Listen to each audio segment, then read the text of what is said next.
ओम शांति। आज 9 सितंबर 2021 की मुरली में बाबा ने कहा, मीठे बच्चे, तुम सेंसिबल बने हो तो कमाई का बहुत बहुत शौक रहना चाहिए। धंधे आदि से भी समय निकाल बाप को याद करो तो कमाई होती रहेगी। आज की मुरली का प्रश्न है, तुम बच्चों को अभी कौन सी ऐसी श्रीमत मिलती है जो कभी नहीं मिली? उत्तर है, पहला, तुम्हें इस समय बाप श्रीमत देते हैं, मीठे बच्चे, सवेरे सवेरे उठकर बाप की याद में बैठो तो पूरा वर्षा मिलेगा। दूसरा, ग्रस्त व्यवहार में रहते कमल फूल समान रहो। ऐसी श्रीमत दूसरे सत्संगों में कभी मिल नहीं सकती। उन सत्संगों में बाप और वर्षे की बात नहीं। आज के मुरली का गीत है, तुम ही हो माता पिता तुम ही हो। अब सुनते हैं मुरली विस्तार से। ओम शांति। इस भारत में खास और सारी दुनिया में आम अनेक प्रकार के सत्संग होते हैं। ऐसे कोई भी सत्संग या चर्च या मंदिर नहीं होंगे जहां मनुष्यों की बुद्धि में हो कि हम यह वर्षा पा रहे हैं। यहाँ तुम बच्चे बैठे हो, सभी सेंटर्स में अपने बेहद बाप की याद में बैठे हैं, इस विचार से कि हम अपने बाप से सुखधाम का वर्षा पा रहे हैं। ऐसे और कोई सत्संग व चर्च आदि में नहीं समझेंगे। तुम बच्चों की बुद्धि में ही है। तुम बच्चे जानते हो कि हम बेहद के बाप की याद में बैठे हैं, नई दुनिया स्वर्ग का वर्षा ले रहे हैं। सब बच्चे एक बाप से वर्षा ले रहे हैं। इतने ढेर बच्चे वृद्धि को पाते रहते हैं। सबको श्रीमत मिलती है, सवेरे उठकर बाप को याद करो। हम बाबा से ये वर्षा लेने वाले हैं। हम उस बाप के बने हैं। आत्मा को अब पहचान मिली है बाप से। बाप डायरेक्शन देते हैं, मुझे याद करो और ग्रस्त व्यवहार में रहते हुए कमल फूल समान पवित्र रहो। सबको यहाँ आकर बैठना तो नहीं है। स्कूल में पढ़कर फिर अपने अपने घर चले जाते हैं। हर एक बच्ची बच्चा अपने टीचर से वर्षा पा सकता है। यह भी ऐसे ही हैं। रोज पढ़कर फिर घर में जाकर भल धंधा आदि करो। तुम गृहस्थ व्यवहार में भी हो और फिर स्टूडेंट भी हो। गृहस्थ व्यवहार में रहते कमल फूल समान रहना है। ऐसे कोई सन्यासी आदि नहीं कहते। यहाँ तुम प्रैक्टिकल में बैठे हो। गृहस्थ व्यवहार में रहते पवित्र बनते हो। पवित्र बनकर परम पिता परमात्मा को दूसरे कोई याद, क्या होता है कि पवित्र बनकर परम पिता परमात्मा को दूसरे कोई याद नहीं करते हैं। बल गीता सुनते हैं, पढ़ते हैं, परंतु याद तो नहीं करते हैं ना। कथनी और करनी में फर्क है। तुम जानते हो हमारा बाप नॉलेजफुल है। उसमें सारे ड्रामा चक्र की नॉलेज है। अभी हमको भी नॉलेज मिल रही है। यह चक्र बड़ा अच्छा है। यह पुरुषोत्तम युग होने के कारण तुम्हारा यह जन्म भी पुरुषोत्तम है। एक्स्ट्रा मास होता है ना। तुम बच्चे जानते हो कि हम बरोबर बाप से पुरुषोत्तम बन रहे हैं। मर्यादा पुरुषोत्तम हम फिर से बन रहे हैं। फिर 84 का चक्र खाया। यह बुद्धि में ज्ञान है और कोई सत्संग में यह नहीं समझाते हैं। तुम समझते हो हमको यह बनना है। बनाने वाला एक ही बाप है। इन लक्ष्मी नारायण के चित्र पर तुम अच्छी रीति समझा सकते हो।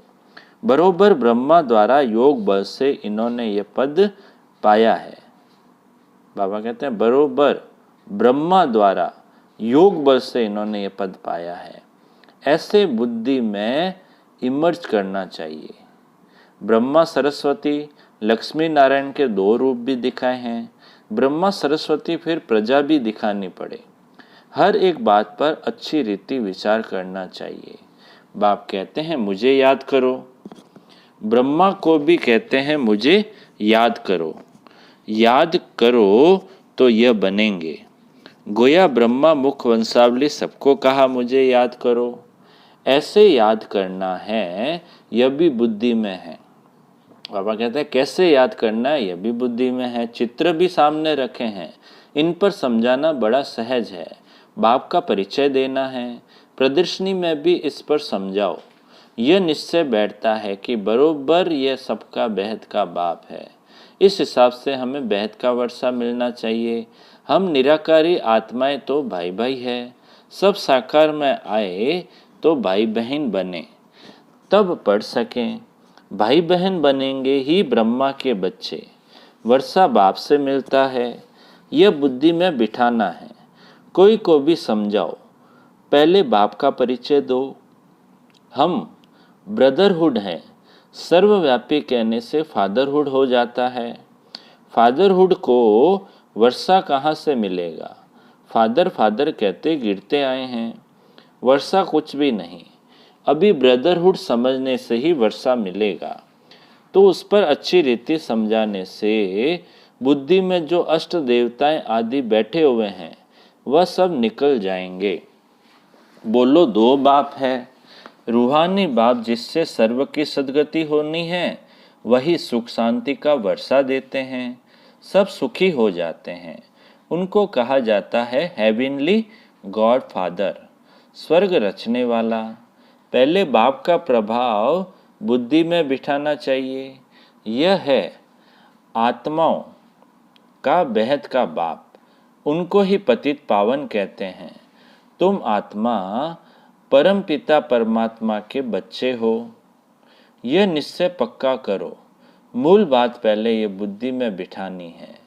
यह समझे तब खुशी का पारा चढ़े और कहे कि हम बाप को याद जरूर करेंगे। हमको निश्चय होता है हम बाप को याद कर विश्व का मालिक बनेंगे। यह खुशी रहेगी, समझदार होगा और बुद्धि में पूरा निश्चय होगा तो कहेगा ऐसा बेहद का बाप जो दादा में आता है, पहले तो उनसे मिलें। शिव बाबा ब्रह्मा द्वारा ही हमसे बात कर सकेंगे। तुम आत्मा तो उनसे मिली नहीं हो तो याद कैसे करेंगे? बच्चे एडॉप्ट हो तो याद पड़े, एडॉप्ट ही नहीं होंगे तो याद कैसे पड़ेगा? पहले उनके बनो। ऐसे बाप के साथ तो जट मिलना चाहिए। बाप भी यही पूछेंगे, तुम अपने को आत्मा समझते हो? मैं तुम आत्माओं का बाप हूँ। शिव बाबा तुमसे बात कर रहे हैं, मेरी आत्मा का बाप सो तुम्हारा भी बाप है। वह पूछते हैं तुमको निश्चय है कि सब आत्माओं का बाप बरोबर एक ही है? वही वर्षा देंगे। पवित्र भी बनना है, सिवाय उनके और सब कुछ भूल जाना है। तुम आत्मा घर से नंगी आई थी ना, कोई भी देह संबंध नहीं था। आत्मा जब शरीर में प्रवेश करे, बड़ी हो, तब उनको समझाया जाता है कि यह तुम्हारा बाबा है, यह फलाना है। आत्मा तो सब संबंधों से न्यारी है। आत्मा चली जाती है तो कहा जाता है आप मुझे मर गई दुनिया, बंधन रहित हो जाती है। जब तक दूसरा शरीर मिले, माता के गर्भ में जाकर बाहर निकले, समझदार हो, फिर है संबंध की बात। तो यहाँ भी तुम बच्चों को समझाया है, जीते जी सब कुछ भूल जाना है, एक बाप को याद करना। यह है अव्यभिचारी याद। इसको ही योग कहा जाता है, इसको ही योग कहा जाता है। यहाँ तो मनुष्यों को अनेकों की याद रहती है। तुम्हारी है अव्यभिचारी याद। आत्मा जानती है कि यह सब शरीर के संबंध कि यह सब शरीर के संबंध खत्म हो जाने हैं। हमारा संबंध एक बाप के साथ है। बाप को जितना याद करेंगे विकर्म विनाश होंगे। ऐसे भी नहीं कि मित्र संबंधियों को याद करने से कोई विकर्म बनेंगे। नहीं, विकर्म तब बनेंगे जब ऐसा कोई रॉन्ग कर्म करेंगे। बाकी और कोई को याद करने से विकर्म नहीं बनेंगे। हाँ, टाइम वेस्ट जरूर होगा। एक बाप को याद करने से विकर्म विनाश होते हैं। यह युक्ति है पाप कटने की। बाकी संबंध आदि तो याद रहते हैं। शरीर निर्वाह, अर्थ, धंधा आदि सब करो, परंतु जितना टाइम मिले बाप को याद करते रहो तो खाद निकल जाए। मूल बात है यह। अंदर में ही विचार करो कि पति से पावन कैसे बने। बाप को याद करना पड़े। ग्रस्त व्यवहार में रहना है। सन्यासी लोग भी शरीर छोड़ फिर गृहस्थियों के पास जाकर जन्म लेते हैं। ऐसे तो नहीं जन्म जन्मांतर के लिए। बाबा कहते हैं ऐसे तो नहीं जन्म जन्मांतर के लिए पावन बन जाते हैं। वाइसलेस वर्ल्ड तो अभी कोई है नहीं। यह है विशेष वर्ल्ड। इनसे कोई निकल नहीं सकते।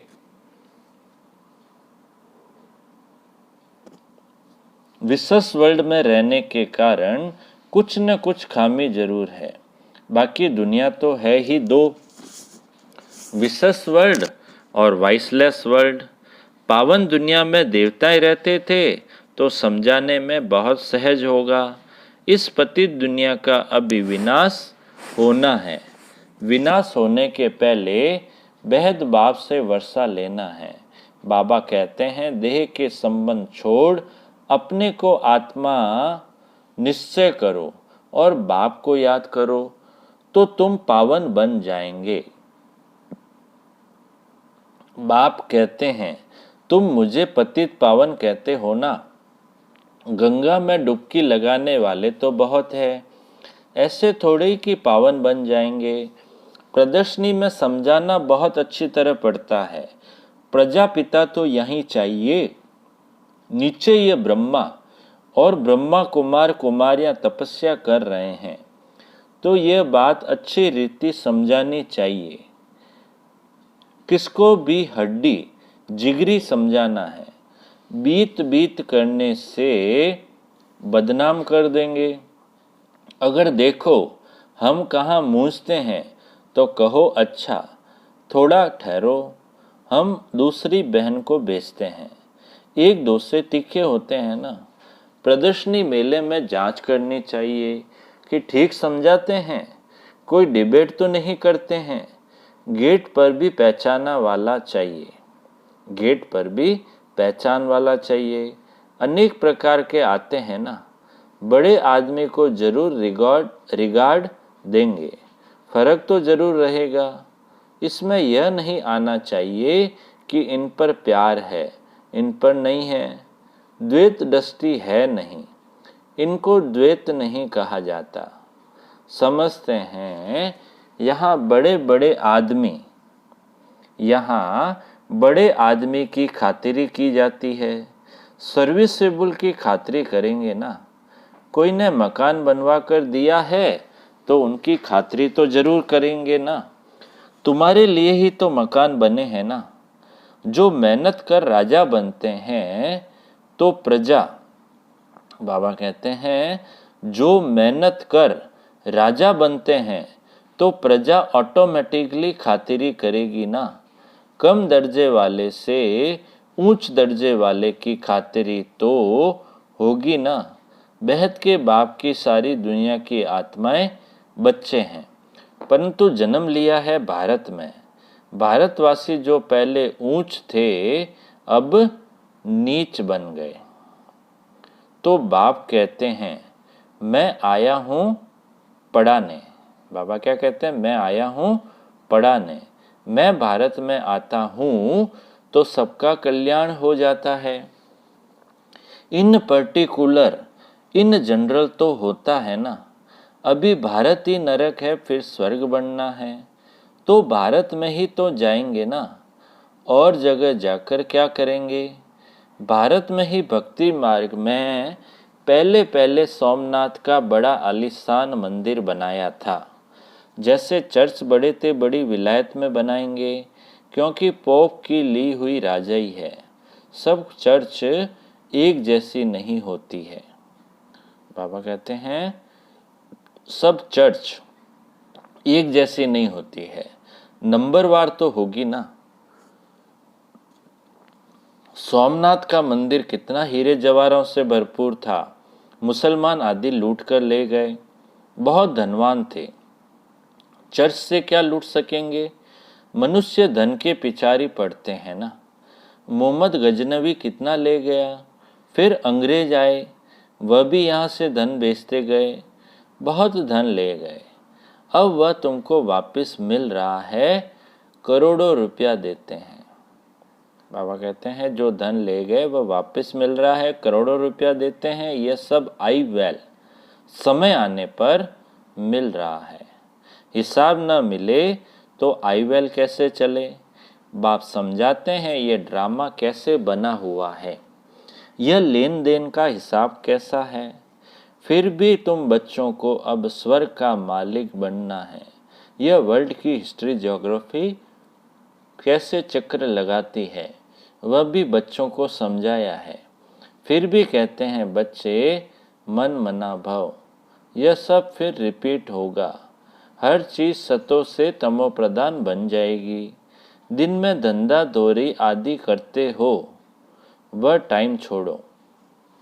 बाकी बाबा कहते हैं दिन में धंधा दौरी आदि करते हो वह टाइम छोड़ो, बाकी जितना टाइम मिले मुझे याद करो। धंधे आदि में भी कभी कभी टाइम मिलता है, कईयों की ऐसी सर्विस रहती है, सिर्फ सही की खलास। ऐसे भी बहुत फ्री रहते हैं, फिर भी रात तो अपनी है। दिन में शरीर निर्वाह के लिए कमाई करते हो, रात को फिर यह कमाई करो। यह है भविष्य 21 जन्मों के लिए। कहा जाता है एक घड़ी आधी घड़ी। जितना हो सके बाप की याद में रहो तो तुम्हारी बहुत कमाई होगी। सेंसिबल जो होगा वह समझेगा कि बरोबर बहुत कमाई कर सकते हैं। कोई कोई चार्ट भी लिखते हैं, हमने इतना समय याद किया।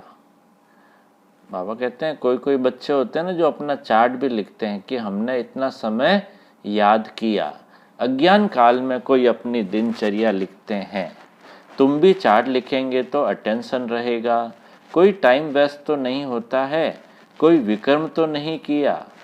अच्छा बाप दादा बोले, मीठे मीठे सिकिलदे बच्चों प्रति मात पिता बाप दादा का याद प्यार और गुड मॉर्निंग। रूहानी बाप की रूहानी बच्चों को नमस्ते। हम रूहानी बच्चों की रूहानी बाप दादा को याद प्यार, गुड मॉर्निंग और नमस्ते नमस्ते नमस्ते। सदा रहेंगे हंसते हंसते, बन जाएंगे फरिश्ते। वाह बाबा वाह, वाह मेरा भाग्य। अब पूरी मुरली में से धारणा के लिए मुख्य सार। पहला, किसी भी देहधारी को याद कर अपना टाइम वेस्ट नहीं करना है।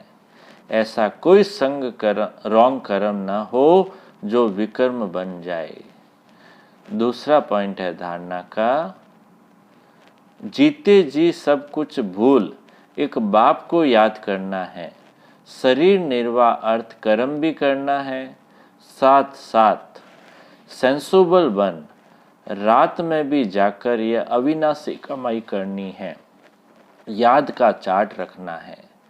अब मीठे बाबा का मीठा मधुर वरदान है, बेहद की वैराग्य वृत्ति द्वारा नष्टो मोहा स्मृति स्वरूप बनने वाले अचल अडोल भव। बेहद की वैराग्य वृत्ति द्वारा नष्टो मोहा स्मृति स्वरूप बनने वाले अचल अडोल भव।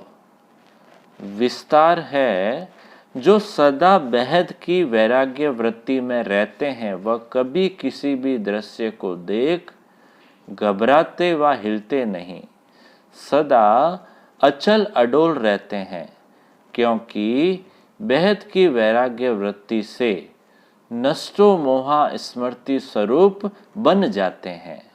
अगर थोड़ा बहुत कुछ देखकर अंश मात्र भी हलचल होती है या मोह उत्पन्न होता है तो अंगत के समान अचल अडोल नहीं कहेंगे। बेहद की वैराग्य वृत्ति में गंभीरता के साथ रमणीकता भी समाई हुई है। स्लोगन है, राज्य अधिकारी के साथ साथ बेहद के वैरागी बनकर रहना यही राज ऋषि की निशानी है। राज्य अधिकारी के साथ साथ बेहद के वैरागी बनकर रहना यही राज ऋषि की निशानी है। अच्छा, ओम शांति।